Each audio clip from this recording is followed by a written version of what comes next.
Oscar Ramos, artista plástico, amazonense, diretor de arte. Um dos profissionais mais respeitados na área de artes visuais no Brasil. Dono de um currículo incrível, algumas de suas obras já se tornaram capas de álbuns de Caetano Veloso, Gal Costa e Maria Bethânia, inclusive trabalhos de pesquisa visual no Reino Unido. Oscar Ramos abre seu coração e fala sobre sua vida, sua trajetória e a arte como um todo. Meu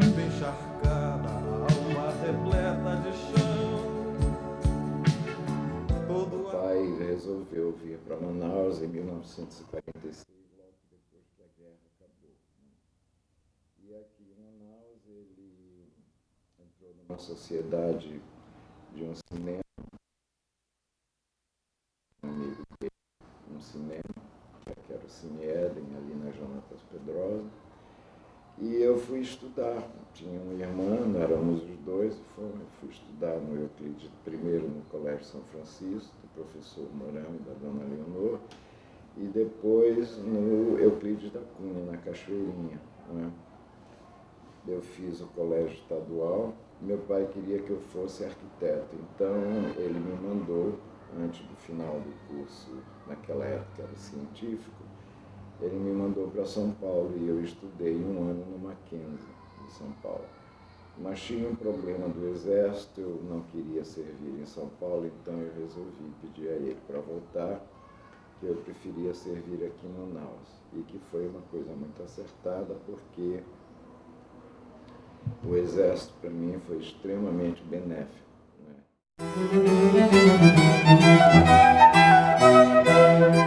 Eu tive a sorte de, no questionário que eles propunham quando a gente era chamado, eu botei que eu sabia desenhar.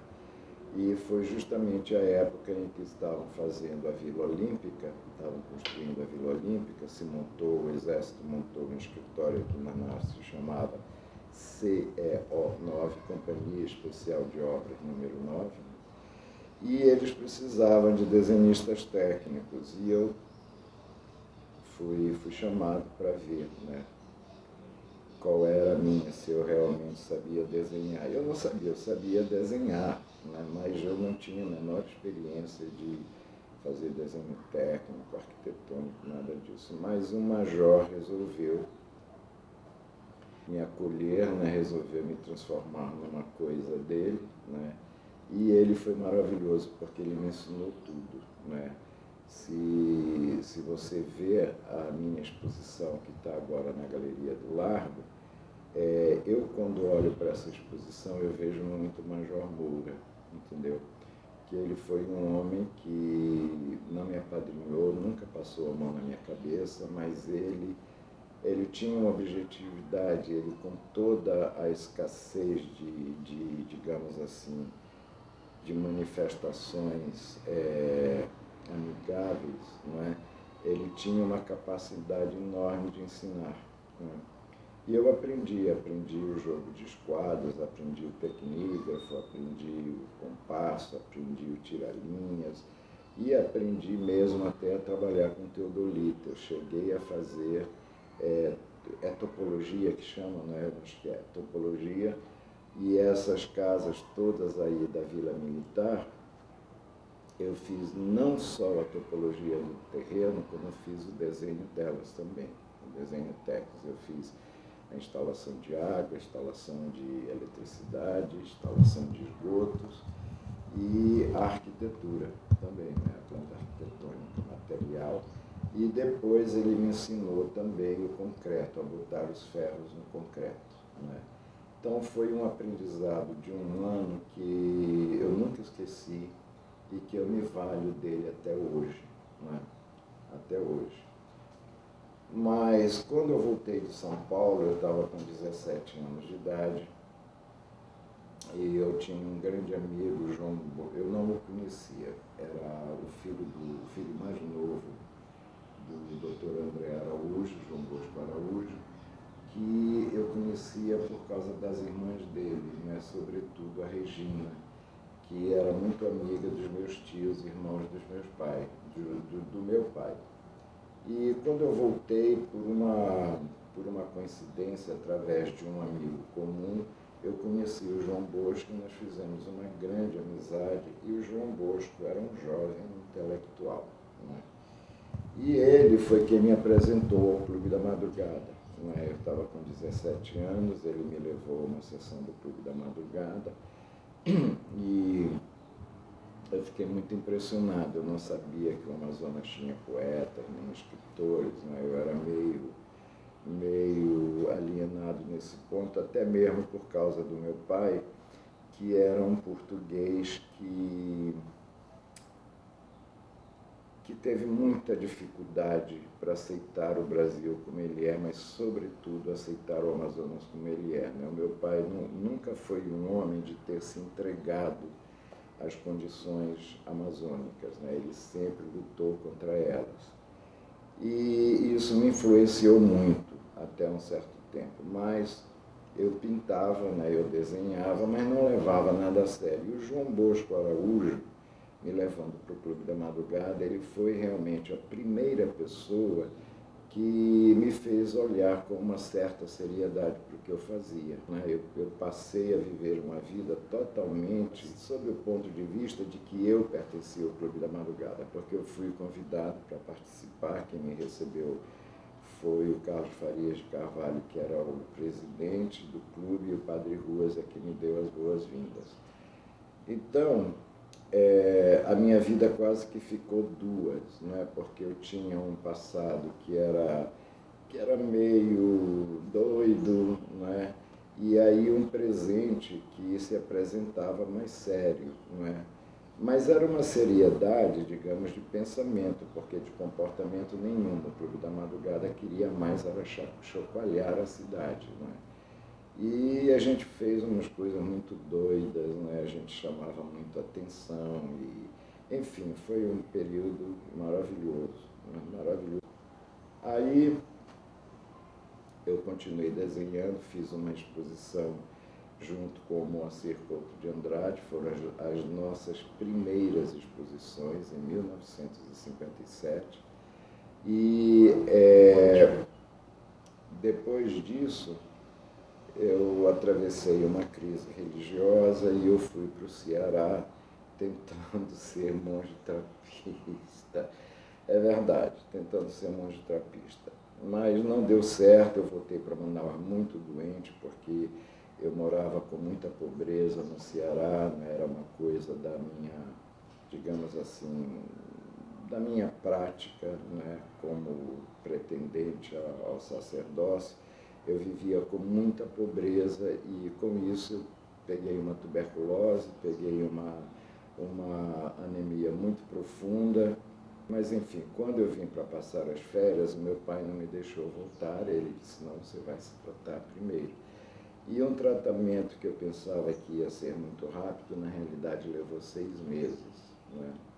Então, eu perdi a condição, eu perdi até o fio da meada, né, com relação ao Ceará, porque umas outras coisas foram nascendo, né? Inclusive, meu pai chegou a me convencer que ele pagaria a minha ida para o Rio de Janeiro para eu realmente fazer arquitetura. E quando eu tive alta do médico, Dr. Djalma Batista, ele me mandou, eu fui para o Rio. Só que eu já não tinha mais condição nenhuma de viver às custas dele, né? Eu não sabia mais ser filho, não sabia mais obedecer, não sabia mais ter que dar satisfações do que eu fazia. Essas coisas se tornaram realmente muito impossíveis, então eu chutei o pau da barraca e fui tratar da minha vida, né? Foi muito difícil no princípio. Em 1965, eu fui para o Museu de Arte Moderna atrás do Ivan Serra. 3 meses depois, eu ganhei o prêmio de viagem à Itália do Prêmio Dante, né, do Instituto Italiano de Cultura. Eu ganhei uma bolsa de estudos da Universidade do Pará e o primeiro prêmio de desenho, e ganhei um prêmio de aquisição no Salão de Curitiba, isso no primeiro ano que eu expus, né? E aí foi uma revolução na minha vida, uma revolução muito grande mesmo. Eu tive que né, me orientar a tomar um certo fôlego, mas o Ivan Serpa foi muito bom comigo, porque ele me disse: você pega essa bolsa de estudos e você vai para a Espanha, vai usar ela na Espanha. E aí outros amigos, o Marco Berkowitz, um crítico de arte que era muito amigo meu, ele me deu cartas de apresentação, né, para 2 pessoas em Madrid, que era o Manolo Monpó e o José Jariel, e eu fui para a Espanha, onde eu fiquei 2 anos, né? Fiquei 2 anos na Espanha, trabalhando com esses pintores, e voltei para o Brasil. E aí eu tive a grande sorte de ser chamado pela dona Zoé Chagas Freitas, que era a senhora do prefeito do Rio de Janeiro, né, o Chagas Freitas, e eu fui trabalhar como assistente de um catedrático inglês, né, Tom Hudson, que era um representante da Unesco, num programa de educação infantil através da arte. E ele, no final da viagem, ele me convidou, né, para realizar um trabalho no Cardiff College of Art, no país de Gales, que eu aceitei de bom grado e fiquei 6 anos na Inglaterra, né? Fiz o trabalho em Cardiff, depois, quando terminou, eu não queria voltar para o Brasil, eu fui para Londres e fui trabalhar no restaurante, primeiro lavando prato, tirando lixo, depois auxiliando na cozinha, né, com as saladas, as sobremesas e as bebidas, depois como cozinheiro-chefe e depois como gerente, entendeu? Até voltar ao Brasil. Comecei como artista gráfico, a fazer capas de discos, então Caetano me chamou, Bethânia me chamou, João Bosco me chamou, Gilberto Gil, Gal Costa, Jorge Maltner, Macalé. Fiz capa para todos eles, né, junto com Luciano Figueiredo, que era um grande amigo meu, artista plástico, com o qual nós assinávamos os trabalhos juntos, e o cinema, né, o Júlio Bressani, que também tinha chegado de Londres, tinha voltado de Londres, e nós falávamos muito sobre a direção de arte dos filmes americanos dos anos 30 e 40. E eu fui trabalhar como diretor de arte, né, eu fui inventar como ser diretor de arte, porque eu não tinha a menor ideia.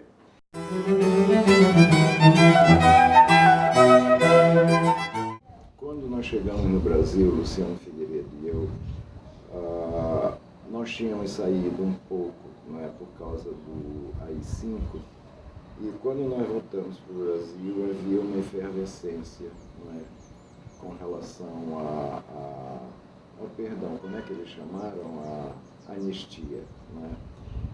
Mas havia uma coisa, antes mesmo de nós irmos, quando eu conheci o Luciano me apresentou a turma toda do que era chamado Underground, né? O Ali Salomão, o Jorge Salomão, Duda Machado, Luiz Otávio Pimentel, Elliot Sica, Chacal, enfim, as pessoas todas, né, que estavam produzindo de uma maneira muito específica, ou seja, as pessoas se recusavam o establishment, né, que a ditadura militar impôs, mas não se recusava a trabalhar, né, não abria mão da necessidade de produzir.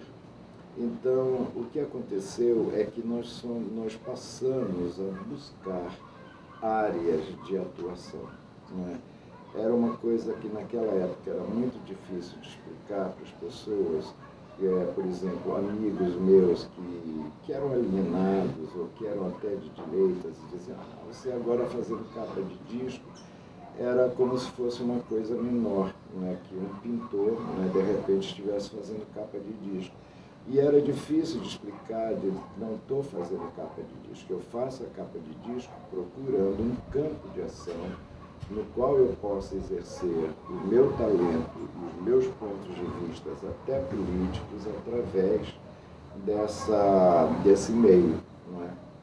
E, por exemplo, eu só fiz capa de disco para artistas que também pensavam como eu. Era um pensamento muito irmanado. Todos nós odiávamos a ditadura militar, todos nós queríamos o fim dela e todos nós estávamos muito preocupados com as injustiças todas que estavam acontecendo no Brasil. Todos nós procuramos esses meios de expressão que não faziam parte do establishment. E isso é muito importante que eu lhe diga pelo seguinte: eu nunca fiz parte do mercado de arte. E você sabe por quê? Por causa disso. Luciano Figueiredo hoje tem uma abertura enorme, né? Ele tem exposto fora do Brasil e ele é um artista extremamente respeitado, mas eu acho que as pessoas nem me conhecem, nem sabem que eu sou, porque eu nunca abri mão desse princípio.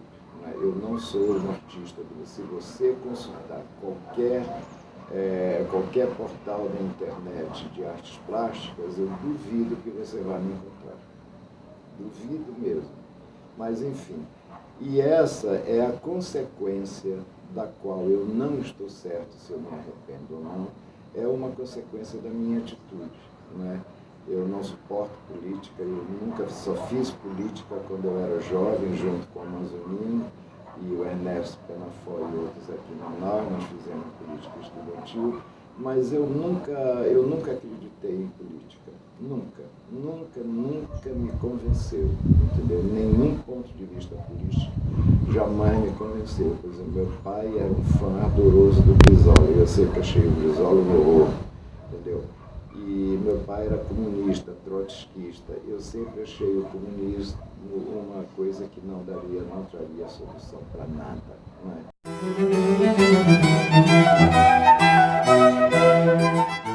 Eu entrei na Croma como diretor de arte em residence e abri assim, eu furei e entrei no mundo do comercial, que era um mundo milionário, com muito dinheiro, e foi, na realidade, através dos comerciais que eu consegui realizar os meus sonhos como diretor de arte. Para você ter uma ideia, a primeira vez que eu botei um teto numa cenografia minha foi num comercial, porque no cinema brasileiro nunca houve dinheiro para botar teto no cenário. Entendeu? A gente tinha que fazer os cenários altos, né? E fazer de conta que havia um teto com a câmera mais rebaixada. E o comercial me deu tudo isso. E o comercial foi também uma experiência não só de colocar à prova as minhas possibilidades como diretor de arte, mas, sobretudo, pelo prazer de trabalhar em cinema. Não é? Porque eu só faço cinema para me divertir, para passar bem, para ficar deliciado, mesmo quando eu estou morrendo de cansado, mesmo quando eu tenho que subir barranco, descer barranco, mesmo quando eu fico largado numa praia que sol, sem um guarda-sol, tá entendendo, esperando a água chegar, mesmo quando eu não aguento mais de cansado e tenho que preparar uma coisa para o dia seguinte, eu fico até meia-noite, 1h da manhã trabalhando para estar às 5 da manhã em pé. Amo tudo isso, adoro. Como eu já tenho 69 anos, eu estou sempre chutando o pau da barraca, tá entendendo? Eu não estou nem aí para essas coisas, eu faço o que eu tenho que fazer. E a coisa que eu gosto é de gostar das pessoas. Eu não suporto antipatizar com alguém, ter problema com alguém. A coisa que mais me entristece, mais me tira do sério, entendeu? Eu gosto de gostar das pessoas, eu quero estar com elas, eu quero participar. Eu, por exemplo, eu adoro ensinar. Né? Eu não sei se eu tenho que ensinar, as pessoas acham que eu tenho, mas como elas acham que eu tenho, o que eu sei, eu adoro transmitir. E para a prova, eu vou lhe dizer, todos os meus assistentes no Rio de Janeiro e em São Paulo, todos eles hoje são diretores de arte, sem exceção, sem nenhuma exceção. Eu formei essas pessoas, como aqui em Manaus eu continuo o trabalho, eu formei o Dionísio, que se tornou o maior contra-regra de cena do Brasil.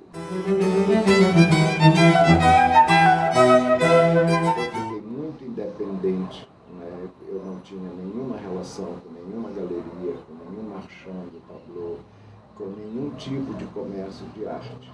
Fiquei completamente independente disso. Mas no Rio de Janeiro eu tinha um problema muito grave, que era a presença do Hélio Oiticica e a presença da Lígia Clark, né, como dois gigantes, né? E o Hélio, um gigante do meu amor, porque eu conhecia, eu convivi com o Hélio. A Lígia era um gigante que eu amava demais, mas eu estive com ela pouquíssimas vezes, embora os nossos encontros tenham sido sempre muito agradáveis. Essa presença, eu vou lhe dizer, ela era muito esmagadora para mim. E eu passei muito tempo escondendo o que eu fazia, com vários tipos de temores. Né? Em primeiro lugar, que a minha obra fosse relacionada a deles. Em segundo lugar, que eu não tivesse aprovação deles. E em terceiro lugar, porque a obra abstrata e formal no Brasil tem donos. Né? Os donos de São Paulo, né, como os irmãos Campo, Décio Pimentari, Willy de Castro, Valdemar Cordeiro, os artistas construtivistas de São Paulo e os artistas construtivistas do Brasil. E era como um clube fechado. Né? E eu não queria enfrentar essa necessidade de querer invadir esse clube e me dizer, sou eu estou aqui. Né? Então eu passei a maior parte da minha vida no Rio de Janeiro, que foram 30 e tantos anos, fazendo uma obra que eu guardava. Eu mostrava para Luciano, mostrava para Ana Duarte, mostrava para Antônio Cícero, mostrava para o Ali, Salomão, não é? As pessoas mais chegadas a mim, elas conheciam a minha obra, sabiam Caetano, sabiam o que eu estava fazendo, mas eu não mostrava, não tinha a menor intenção de mostrar, até mesmo para ir para Luciano Figueiredo não, porque eu sempre mostrei. Né? O Luciano é como um ponto de referência que eu tenho, mas para as outras pessoas eu mostrava porque o Luciano insistia, porque elas insistiam, então eu ia e mostrava. Mas eu produzia a maioria da minha obra, sobretudo o meu trabalho com cutícula, eu produzi anônimamente. Eu nunca precisei pintar, produzir a minha arte para sobreviver. Isso foi uma coisa muito determinante na minha vida, porque como eu não vendia quadros, como não tinha mercado de arte, mas eu tinha um mercado cinematográfico que me encantava, tá entendendo? Que me compensava profundamente. Né? Hoje, quando eu olho para trás o meu trabalho como diretor de arte, eu me sinto assim um pouco... Eu não me sinto frustrado porque eu sei que eu fiz o meu trabalho e fiz bem feito. Mas eu me sinto revoltado com o pouco aproveitamento que os diretores fazem do trabalho do diretor de arte. Né? Com exceção de um Ivan Cardoso, por exemplo, um grande amigo, e eu fiz todos os filmes dele como diretor de arte. O Ivan era uma pessoa que realmente dependia de mim, da minha opinião, da minha sugestão, do que eu dizia para ele, e ele fez um grande aproveitamento do meu trabalho. O estilo é uma coisa encontrada pelo observador e pelo crítico. Nenhum artista plástico está preocupado com o estilo. Você está entendendo? O artista plástico está preocupado em encontrar um meio que ele considera profundamente adequado para se expressar. Está entendendo? O estilo não passa pela cabeça dele. Quem faz estilo é costureira, é designer de moda, não é decorador, não é diretor de arte de cinema. Cria estilos. Não é? Por exemplo, quando eu fiz a direção de arte do Menino do Rio e eu trabalhei com a Viviane Soares de Sampaio, a gente criou moda. As camisetas cortadas tiravam a manga, entendeu? As calças de baile, não é?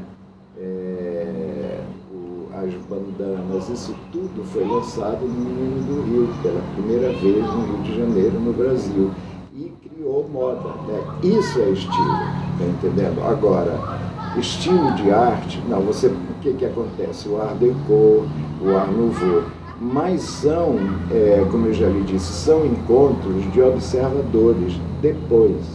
O que é o Art Nouveau? O Art Nouveau é uma busca pelo aparelho digestivo, né? É uma época em que as casas não têm janelas para fora, nossos quartos são fechados, né? As curvas, todas elas têm os movimentos dos rins, do estômago, dos intestinos, né? É uma coisa relacionada à interiorização, né?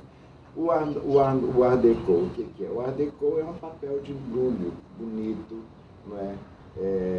Muito bem arranjado, né? Porque o Art Deco não criou nenhum espaço específico arquitetônico, ele é pura e simplesmente um invólucro, não é? É a mesma coisa que você ter uma caixa de presente que você embrulha num papel vermelho liso ou embrulha num papel estampado com flores ou num papel estampado com motivos abstratos, né? Isso aqui é na realidade.